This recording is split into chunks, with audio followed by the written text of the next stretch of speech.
Teman-teman, aku mau cerita sesuatu yang agak sedikit sadis. Kalau yang nggak kuat, mendingan skip aja. Karena aku baru ngerti bahwasanya ada satu keluarga yang benar-benar habis. Mereka dirampok. Pas banget keluarga itu lagi ada di rumah.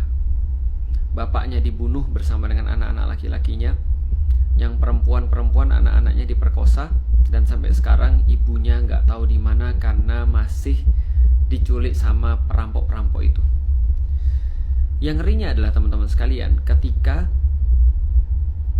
orang-orang yang ada di sana, keluarga-keluarga tetangganya, Pak RT-nya, ketika mereka mengetahui itu semua, dan terus kemudian mereka diwawancarai di TV, apa yang mereka bilang? Pak RT-nya bilang begini, semua akan baik-baik saja, semua akan damai, semua akan beres urusannya kalau kita mau menjamin keamanan para perampok. Gila nggak? Gila nggak, coba bayangin. Dan ini bukan tentang perampokan, walaupun pembunuhannya terjadi di depan mata kita, pemerkosaannya terjadi di depan mata kita, dan ibunya yang disekap, dijajah, masih terjadi sampai dengan sekarang. Pembunuhan-pembunuhan itu terus berlanjut dan sampai sekarang masih benar-benar berlanjut. Tapi apa yang menjadi tanggapan ketika Presiden kita Prabowo terus kemudian ditanya, bagaimana tentang ini semua? Aku nggak tahu ini diulang berapa kali. Kalau nggak salah aku udah 3 kali dengar. 3 kali dengerin bahwasanya Presiden Prabowo mengatakan bahwasanya kita harus menjamin keamanan Israel.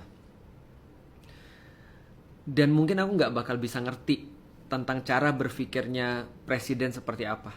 Aku benar-benar mungkin nggak bakal ngerti, karena bagiku itu adalah sesuatu yang apa yang terjadi menjijikkan banget. Karena analogiku aku pikir sudah sangat mudah sekali dimengerti.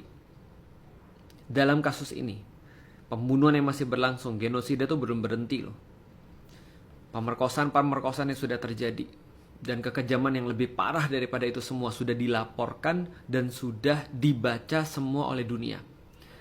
Bukan satu lembaga, bukan 2 lembaga, hampir semua.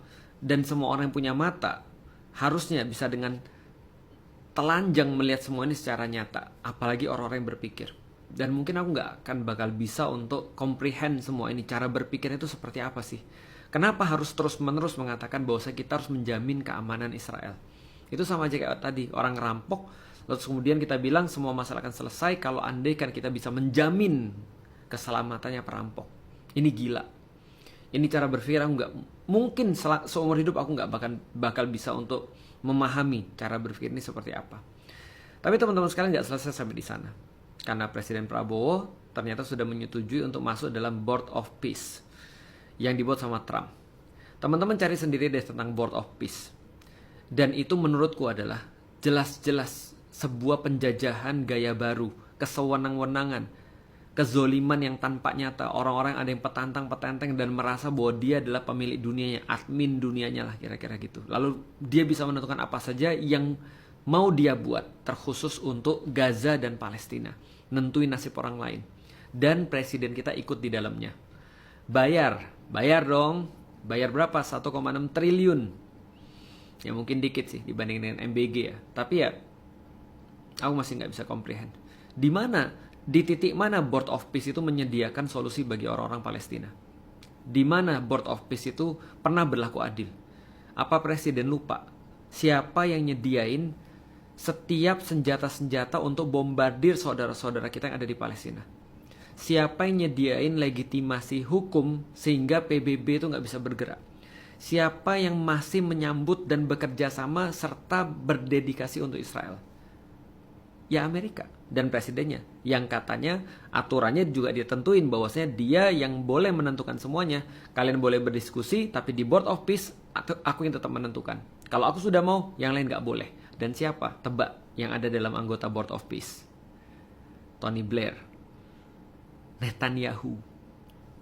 Dipikir coba, apa yang bisa diselesaikan dari sini? Menurutku Aku nggak tahu bagaimana pandangan teman-teman sekalian, tapi inilah nyata-nyata penjajahan pemikiran.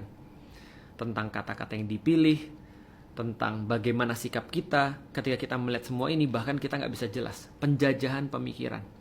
Kenapa penjajahan pemikiran? Coba bayangin, secara logik ya. Kalau ada orang yang diperkosa, ada orang yang dibunuh sekeluarga, kita bilang dong, ini adalah madness, inilah kegilaan, ini kesadisan. Dan pada mereka kita harus fokus. Ini malah bilang keselamatan Israel. Kenapa nggak pernah bilang Palestina harus kita utamain, penjahat harus diadili dengan seadil-adilnya? Kenapa nggak ada cara berpikir seperti itu? Cara berpikir normal. Aku nggak menuntut presiden kita untuk berpikir cerdas, nggak, normal aja. Tapi malah terus kemudian bilang berkali-kali kita harus menjamin keselamatan Israel. Bagiku itu bukan hanya nggak normal, ini cara berpikir yang sangat sesat, sangat-sangat sesat. Jadi teman-teman sekalian, ini nyata-nyata penjajahan pemikiran, bahwasanya kita tidak bisa berpikir normal karena kita lagi dijajah pemikirannya. Kita dipaksa untuk ikut Board of Peace, menjadi legitimasi bagi kezoliman yang sedang terjadi. Dan bahkan kita nggak mau ngerti dan nggak bisa ngerti apa yang menjadi masalah sebenarnya.